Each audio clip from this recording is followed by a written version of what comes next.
This video will focus on the concept of limiting reactant, and we'll walk through how to solve a limiting reactant problem. So you'll be able to identify a limiting reactant problem because if you read through the problem, you'll notice that you will have an amount and a second amount. And if you look at what these are amounts of, okay, one is water, which is this guy, and one is tetraphosphorus, which is this guy. So you'll be able to recognize limiting reactant problems because you have amounts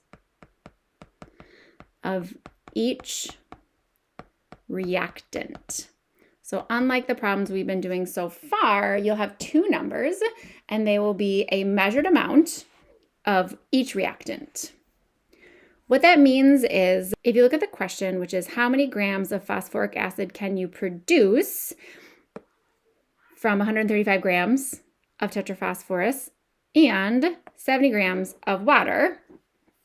Really, this is two questions. It's how many grams can you produce from 135 and how many grams can you produce from 70? Again, relating this to cooking, if I had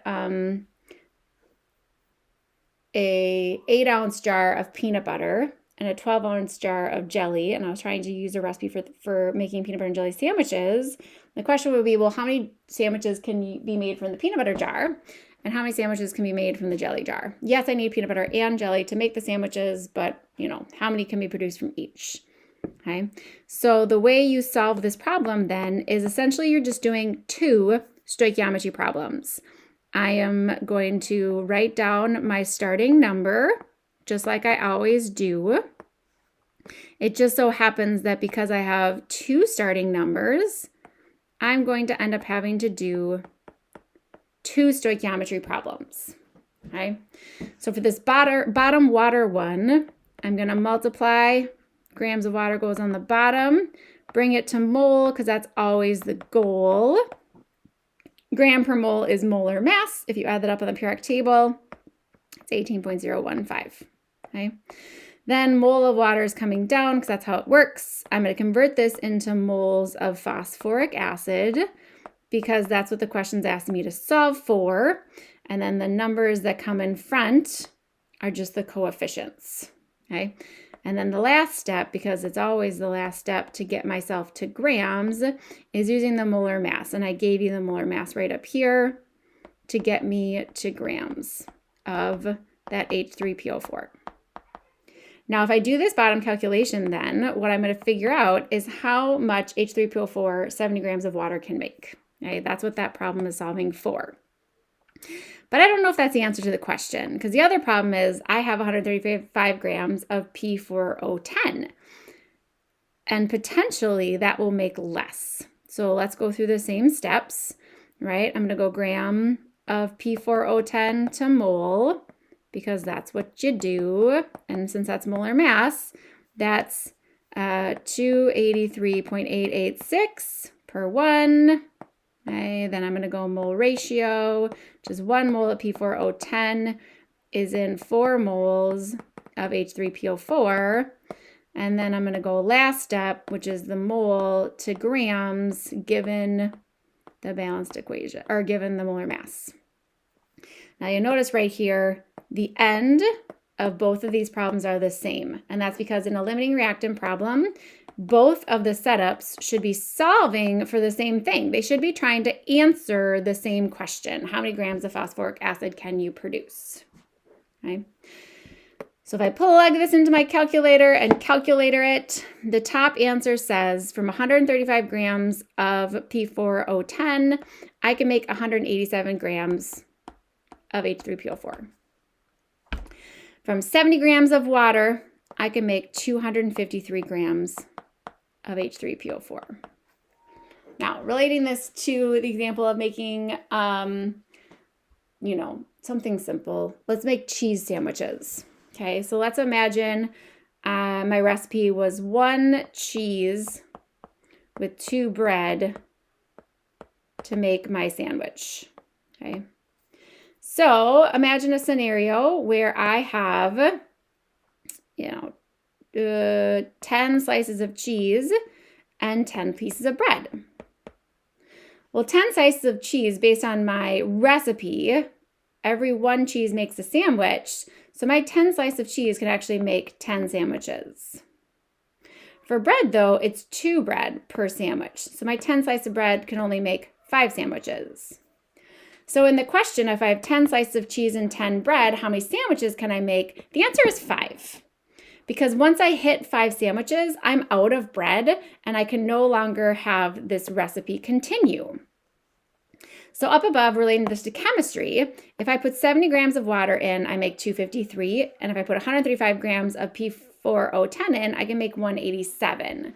So the question is, well, how many of that H3PO4 do I actually make?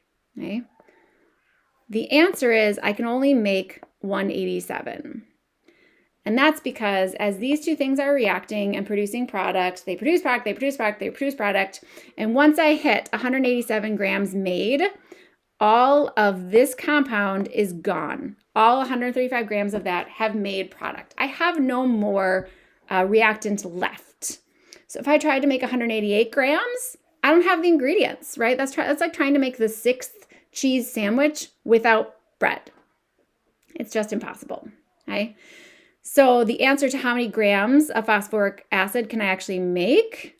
The answer is 187 because that's all I can make, okay?